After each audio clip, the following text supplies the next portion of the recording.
सोचो अगर एक दिन सरकार बोले क्रिप्टो ऑफिशियली लीगल है, टैक्स कम हो गया और आपके पैसों की सिक्योरिटी गवर्नमेंट गारंटी करेगी। क्या आप सोचते हैं ये सिर्फ सपना है या फिर ये सच होने वाला है? आज की वीडियो में हम बात करेंगे इंडिया के सबसे अवेटेड क्रिप्टो रेगुलेशन पेपर की, जो अब जुलाई 2025 में आ रहा है। क्या ये पेपर इंडिया को क्रिप्टो सुपर पावर बना सकता है या फिर सब कुछ फिर से डिले हो जाएगा? और सबसे इंपॉर्टेंट, ये डिसीजन आपके पोर्टफोलियो, आपकी ट्रेडिंग स्ट्रेटेजी और आपके फ्यूचर को कैसे इंपैक्ट करेगा। वीडियो को एंड तक जरूर देखना, क्योंकि मैं आपको बताऊंगा कि कैसे आप अपनी आवाज गवर्नमेंट तक पहुंचा सकते हो और कौन से कॉइन्स इस रेगुलेटरी चेंज के बाद सबसे ज्यादा फायदा जो है वो दे सकते हैं। आप देख रहे हैं ग्लोबल राशिद, जहां हम क्रिप्टो की हर एक ब्रेकिंग न्यूज, स्ट्रेटेजी और एनालिसिस सबसे पहले जो है कोशिश करते हैं आप सभी के लिए लेकर आने की। और हाँ, ज्वाइन कर लो ग्लोबल राशिद फैमिली, हमारा ऑफिशियल टेलीग्राम चैनल, जहां हम हर कॉइन की एंट्री, एग्जिट और स्ट्रेटेजी रियल टाइम एनालिसिस के साथ फ्री में जो है आप लोगों के लिए शेयर करते हैं। और अगर आपको चाहिए शॉर्ट्स में क्विक अपडेट, तो फिर इंस्टाग्राम के ऊपर ग्लोबल राशिद सर्च करके वहां पर भी जरूर फॉलो कर लेना, लिंक डिस्क्रिप्शन में आपको मिल जाएगा। इंडिया में क्रिप्टो का सीन हमेशा से कंफ्यूजिंग रहा है। कभी आरबीआई ने बैन लगाया, कभी सुप्रीम कोर्ट ने बैन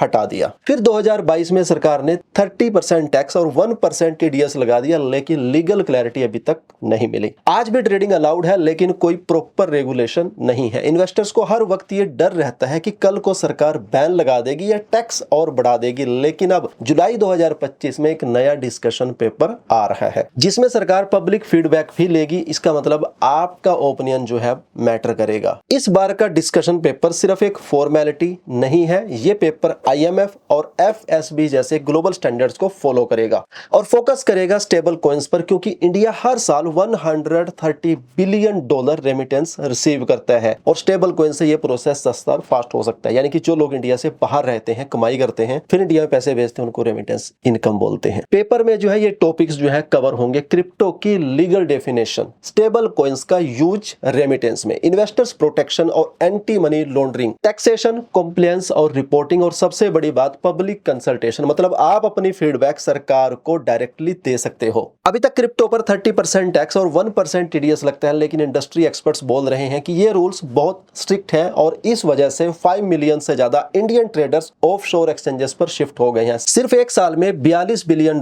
का ट्रेडिंग वॉल्यूम इंडिया से बाहर चला गया। अगर रेगुलेशन फ्रेंडली आता है तो इंडिया जो है क्रिप्टो को जो है पूरे वर्ल्ड के अंदर लीड कर सकता है आने वाले 5 सालों में। अब हम देखते हैं अपॉर्चुनिटीज और रिस्क क्या है। सबसे पहले सवाल ये आता है, क्या ये पेपर सिर्फ एक और प्रॉमिस है या इस बार सरकार सच में एक्शन लेगी? अगर रेगुलेशन पॉजिटिव आता है, स्टार्टअप्स और जॉब जो है इंडिया के अंदर बढ़ जाएंगे, फॉरेन इन्वेस्टमेंट जो है वो दोबारा फिर से आएगा, इंडियन यूथ को ग्लोबल वेब3 जॉब्स मिलेंगी, crypto adoption tier 2 tier 3 cities तक पहुंचेगी। लेकिन अगर रूल्स स्ट्रिक्ट हुए तो टैलेंट और प्रोजेक्ट्स इंडिया से बाहर शिफ्ट हो सकते हैं। आरबीआई अभी भी स्टेबल कॉइन्स को लेकर चिंतित है, लेकिन सेबी जैसे रेगुलेटर्स ओपन माइंडेड हैं, तो ये भी हो सकता है कि अलग अलग रेगुलेटर्स अलग एस्पेक्ट्स हैंडल करें। अब हम समझते हैं पब्लिक फीडबैक और आपका रोल क्या होगा। दोस्तों, इस बार सरकार पब्लिक फीडबैक मांग रही है, मतलब आप चाहे इन्वेस्टर हो, ट्रेडर हो, एक बिगिनर हो, अपनी ओपिनियन जो है गवर्नमेंट तक आप पहुंचा सकते हो। आपको लगता है टैक्स कम होना चाहिए या एक्सचेंजेस को रेगुलेट करना चाहिए या स्टेबल कॉइन्स को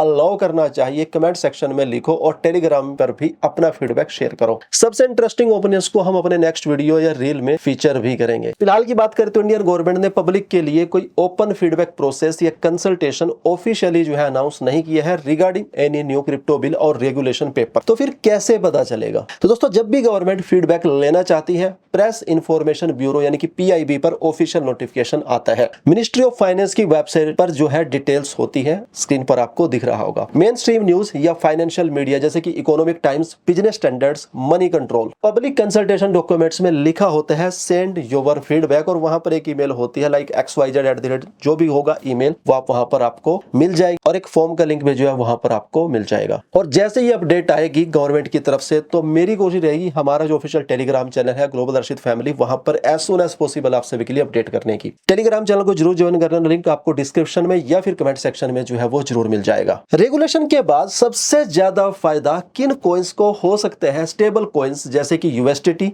यूएसडीसी, क्योंकि रेमिटेंस और पेमेंट्स में यूज जो है वो इनका बढ़ जाएगा। लेयर 1 कॉइन्स जैसे कि इथेरियम और पॉलीगॉन, क्योंकि वेब3 प्रोजेक्ट्स जो है इंडिया में और ज्यादा बनेंगे और ज्यादा इनकी वैल्यू इंक्रीज होने के चांसेस रहेंगे। इंडियन एक्सचेंजेस के नेटिव टोकन्स, अगर अगर रेगुलेशन फ्रेंडली आता है तो ट्रेडिंग वॉल्यूम वापस इंडिया में आने के चांसेस रहेंगे। और हाँ, हर कॉइन की एंट्री, एग्जिट और स्ट्रेटेजी हम ग्लोबल अर्शित फैमिली टेलीग्राम पर रियल टाइम एनालिसिस के साथ शेयर करते हैं, तो अभी ज्वाइन कर लो। जो मैंने आपको बताया लिंक डिस्क्रिप्शन में और कमेंट सेक्शन में आपको मिल जाएगा। दोस्तों ये था पूरा ब्रेकडाउन इंडिया की क्रिप्टो रेगुलेशन के ऊपर जो जुलाई 2025 में आ रहा है। आपको क्या लगता है, क्या इंडिया क्रिप्टो हब बनेगा या फिर सब कुछ फिर से डिले हो जाएगा जैसे कि पहले भी होता आया है? कमेंट कीजिएगा आपका जो भी ओपिनियन है, आपका जो भी आपको लगता है, और इस वीडियो को लाइक करके अपने दोस्तों के साथ में शेयर करना मत भूलना। ऑफिशियल टेलीग्राम चैनल भी ज्वाइन कर लेना, इंस्टाग्राम के ऊपर भी फॉलो कर लेना, जिससे आपको क्विक अपडेट वहां पर आपको मिलती रहे। और हमारे इस नए यूट्यूब चैनल ग्लोबल राशिद को अपने दोस्तों के साथ में ज्यादा से ज्यादा शेयर भी कर लेना। मिलते हैं ऐसे एक और इंटरेस्टिंग वीडियो में।